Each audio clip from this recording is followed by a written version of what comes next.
ఎన్టీఆర్ జిల్లాలో ఉన్న ఓటరు మహాశయులందరికీ కూడా నా యొక్క విజ్ఞప్తి విన్నపం. రేపు ఉదయం మనకి 7 గంటలకి పోలింగ్ ప్రారంభమవుతుంది. సాయంత్రం 6 వరకు ఉంటుంది.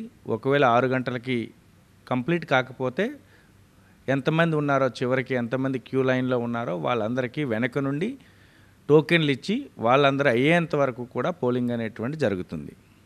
అయితే ఈ పోలింగ్ సమయంలో ఇప్పటికే ఎలక్షన్ కమిషను, సిఓ గారు, డిఓగా ఇప్పటికే మీకు చెప్పున్నాము, మీడియా ద్వారా కూడా వచ్చింది.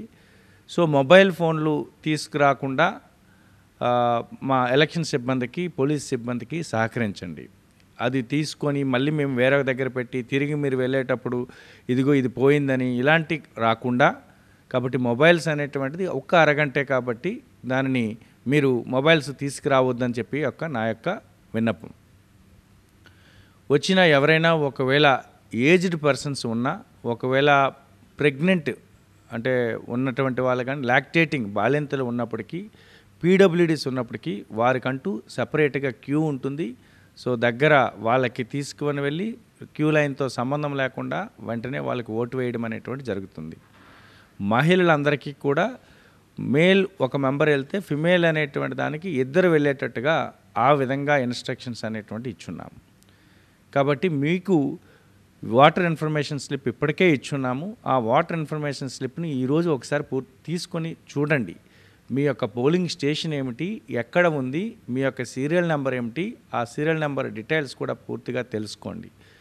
కాబట్టి అక్కడికి వెళ్ళి లైన్లో నిల్చొని ఒకవేళ 4-5 పోలింగ్ స్టేషన్స్ ఒకవేళ ఉన్నప్పుడు ఒక లైన్లో నిల్చొని చివరికి ఇది కాదు మీ పక్క పోలింగ్ స్టేషన్ అనే పరిస్థితులు అనేటువంటి తెచ్చుకోకుండా ముందు మీ వాటర్ ఇన్ఫర్మేషన్ స్లిప్ తీసుకువెళ్ళండి, చూసుకోండి.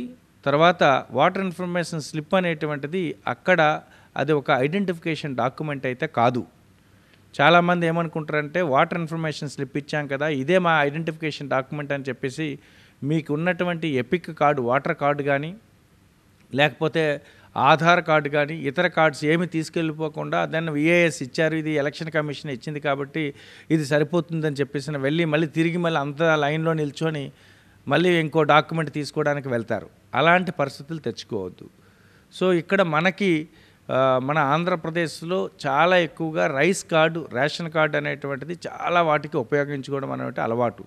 అయితే ఈ రైస్ కార్డు కానీ, రేషన్ కార్డు కానీ ఇప్పుడున్నటువంటి ఈ 12 డాక్యుమెంట్లు ఏవైతే ఎపిక్ కార్డు కాకుండా ఇచ్చిన డాక్యుమెంట్లో లేదు. కాబట్టి రైస్ కార్డు, రేషన్ కార్డు తీసుకెళ్ళిపోయి ఇది నా ఐడెంటిఫికేషన్ డాక్యుమెంట్ అంటే అక్కడ ప్రిసైడింగ్ అధికారి, అసిస్టెంట్ ప్రిసైడింగ్ అధికారి ఇంకొక డాక్యుమెంట్ ప్రొడ్యూస్ చేయమంటారు. కాబట్టి నా యొక్క విన్నపం ఏమిటంటే మీకు ఇప్పుడు ఈ రేషన్ కార్డు, రైస్ కార్డు అనేటువంటిది తీసుకువెళ్ళి అలాంటి గొడవలు చేయకూడదు. తర్వాత ఇప్పుడు వాటర్ ఇన్ఫర్మేషన్ స్లిప్ తీసుకువెళ్ళిపోయి ఇదే డాక్యుమెంట్ నా దగ్గర ఉంది అనుకొని చెప్పి అక్కడ వాదించకూడదు. సో కాబట్టి మీ దగ్గర అందరికీ ఆధార్ కార్డులు ఉన్నాయి, ఆల్మోస్ట్ అందరికీ కూడా వాటర్ కార్డులు అనేటువంటివి ఉన్నాయి. ఒకవేళ రూరల్ ఏరియాస్లో అయితే ఉపాధి హామీ కార్డులు ఉన్నాయి. సో అర్బన్ ఏరియాస్లో అయితే మెజారిటీ ఆఫ్ ద పీపుల్కి అనేటువంటి బ్యాంక్ అనేటువంటిది ఉంటుంది విత్ ఫోటోతో. ఇలాంటి డాక్యుమెంట్స్ అన్నీ కూడా తీసుకువెళ్తే మీకు అక్కడ ఎటువంటి ప్రాబ్లం లేకుండా, ఐడెంటిఫికేషన్ ప్రాబ్లం లేకుండా ఉంటుంది. ఇంకా ఇప్పుడు ఒక వార్త ఏమిటి అని అంటే, ఇప్పుడు ముందుగానే ఆ ఎడమ చేతిలో చూపుడు వేల పైన బయటే ఓటు వేయకుండానే ఓటు వేసినట్టుగా అనుకొని చెప్పేసి అని ఏదో సిరా రాస్తున్నారు అనుకొని చెప్పేసి అన్నట్టుగా వాట్సాప్లో వస్తూ ఉంది. అలాంటి దానిని అలాంటిది వీలు పడదు. ఎందుకంటే దీనిని ఇండెలిబుల్ ఇంక్ అంటారు, చెరగని సిరా. ఇది కేవలం ఒక ఎలక్షన్ కమిషన్ ఒక పర్టికులర్ ఏరియాలో ఉండే మైసూర్ దగ్గర మాత్రమే అది ప్రొడక్షన్ చేస్తుంది. అది ఎట్టి పరిస్థితుల్లోనా బయటకు రాదు. అది ఒకసారి గోరు మీద మనము పెట్టుంటే ఆ గోరు పైన అది ఆరెంజ్ రంగులోకి మారి అది అంత ఈజీగా వారం 10 రోజుల వరకు అనేటువంటిది ఉంటూనే ఉంటుంది, అది పోదనమాట. గోరు పైన ఉండేటువంటి చర్మం పైన ఉన్నది మేబీ 2 రోజుల్లో పోవచ్చు, కానీ గోరు పైన ఉన్నది ఎట్టి పరిస్థితుల్లోనా పోదు. సో ఎవరైనా ఓటు అనేటువంటిది అలాంటి మార్క్ అనేటువంటి దాంతో ఎక్కువ వస్తున్నారు అనుకునంటే ఖచ్చితంగా అది ఏమైనా తప్పిదం కింద లెక్క అవుతుంది. అది వెంటనే మా దృష్టిలో పెట్టండి. అటువంటి పరిస్థితులు ఎందుకంటే సప్లై ఇటువంటిది సప్లై అనేటువంటిది కామన్ మ్యాన్కి కామన్ పీపుల్కి లేకపోతే పొలిటికల్ పీపుల్కి ఈ సప్లై ఉండదు. ఇది కేవలం ఎలక్షన్ కమిషన్ ఇచ్చేటువంటి మాత్రమే సప్లై ఉంటుంది. సో ఈ ఓటు హక్కుని అనేటువంటి అందరూ వినియోగించుకోండి. సో 7వ గంటకు అనేటువంటిది సో లైన్లో ఉంటే as quickly as possible complete చేస్తాము. ఈవినింగ్ 4 తర్వాత 5 తర్వాత అప్పుడు నింపాదిగా రావచ్చు అనేటువంటి ఆ యాటిట్యూడ్ని పక్కన పెట్టుకొని ఎంత క్విక్గా ఉంటే అంత క్విక్గా అనేటువంటిది ఓటు వేయాలని చెప్పి నా యొక్క మనవి. మన జిల్లాలో ఉన్న ఈ 17,04,000 మంది దాంట్లో సుమారుగా 16,86,000 మందికి మనం వాటర్ ఇన్ఫర్మేషన్ స్లిప్ ఇప్పటికే డిస్ట్రిబ్యూషన్ చేశాం. కాబట్టి మంచి పర్సంటేజు వాటర్ టర్న్అవుట్ అనేటువంటిది రావాలని చెప్పేసి మీ అందరికీ కూడా కోరుకుంటున్నాను.